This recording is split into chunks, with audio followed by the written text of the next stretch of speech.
there everybody, it's Ashley. Welcome back to another lovely Layering with Ashley video. I'm really excited to be here today.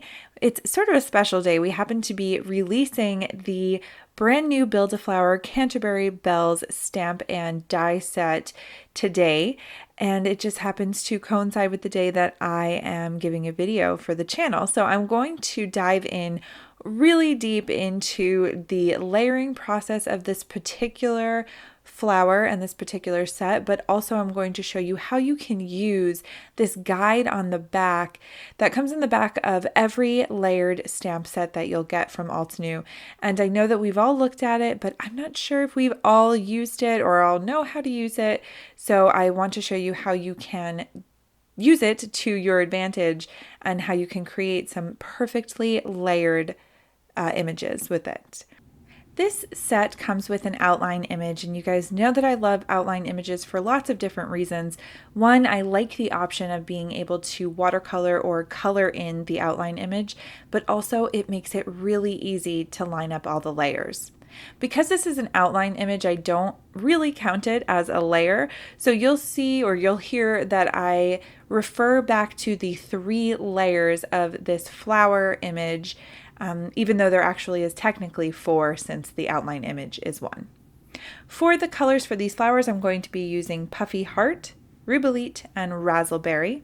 And I'm going to go in just a minute what all these tiny little red lines mean. And I know that you probably know that it means that this is where we'll look to line them up. But you can see that they're identical from the outline image to the first layer, second, and third layer.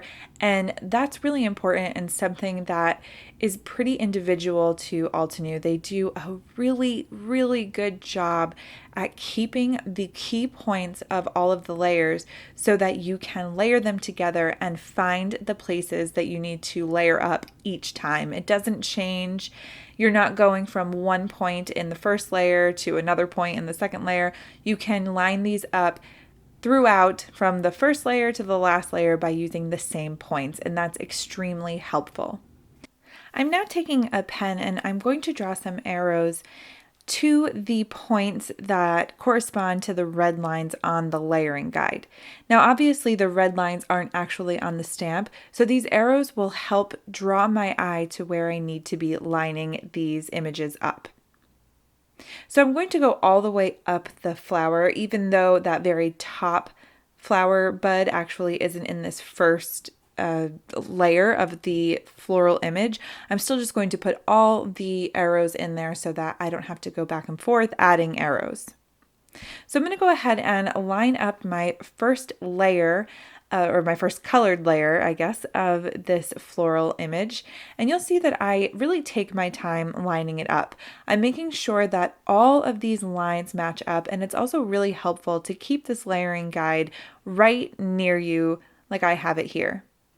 Again, I'm just showing here that I don't have to worry about that top little flowering or budding flower because it's actually not on this layer. So now I'm going to go in with my lightest color, which is Puffy Heart, and I'm going to ink up this layer and then close my MISTI door to stamp it. I do this twice because I just want to make sure that I get a really nice, even color and stamped image on there. And now it's time to go into my second colored layer. Now, like I said before, we're just looking at the same points of these lines, which again is extremely helpful because by now I know what I need to line up. The only difference is that the layer is going to be slightly different. Obviously, the first layer of any layered stamp is the largest surface area, and then everything after that gets a little smaller and a little bit more detailed. So now we're going to be taking this second layer and keeping with those arrows, I'm going to be looking at these points to line it up. Now this second layer has sort of a special little thing that I wanted to show you. It's really tough to get in there, but on this little part that's sticking out to the right here on this part of the stamp, there is a layer or a part of the stamp that you can see through that doesn't quite line up on the left side of it. But on the layering guide, it clearly shows the red line lining up on the right bottom side of that flower. So if I didn't have that layering guide next to me and I wasn't going back and forth to check those red lines, I might have missed that and tried to compensate for that left side not lining up perfectly when actually that was exactly the way that it was supposed to be. So here is my third and final colored layer of this flower part of the image. And again, I'm just going to go back to all of those red lines to make sure that I line up all of those spaces correctly. Again, I already have my arrows drawn in here, and I'm going to just make this a little bit quicker because we just went through this a few times, but I'm just making sure again that all of these red lines are where I am focusing on lining up. Because again, just for example, that one flower that wasn't lining up perfectly actually was lining up the way that it was supposed to, and had I compensated for that, again, it wouldn't have turned out well. So I just want to make sure that I keep reminding myself where these images and where these lines should be lining up to. And this is what the actual flower looks like when it's done. I'm going to be doing the leaves in a second, but that is so pretty. I love the definition and the dimension inside the bells, how it really looks like they're hollow in there. And I'm always so blown away with how Altenew can take these stamps and make them such an intricate and detailed image. So here I'm just showing that these lines on this particular layer are blue, just to show you where you need to line them up. So you've got the red at the top for the flowers, and then you've got the blue at the bottom for the leaves. Now again, the first two layers of this are going to be pretty self-explanatory. I'm just going to make sure that I take care to line up where the blue lines are. And I'm not actually drawing the arrows in for this one. You could absolutely do that, but I decided to skip that for this particular part of the layering process. But the third and final layer for the leaves is actually just a tiny little part on the bottom two leaves. So it doesn't take up the entire stalk or the entire stem. It's just that tiny bottom part.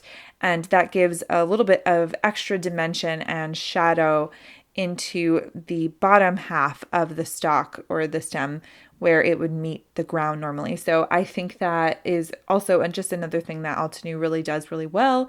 They take into account where the lights would be hitting the flower, where the shadows would be.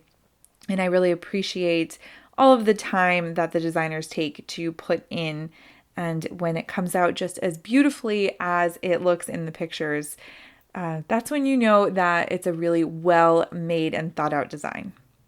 So here is the final product all stamped out. I'm going to go ahead and use the coordinating die to cut this out so that I can create a card.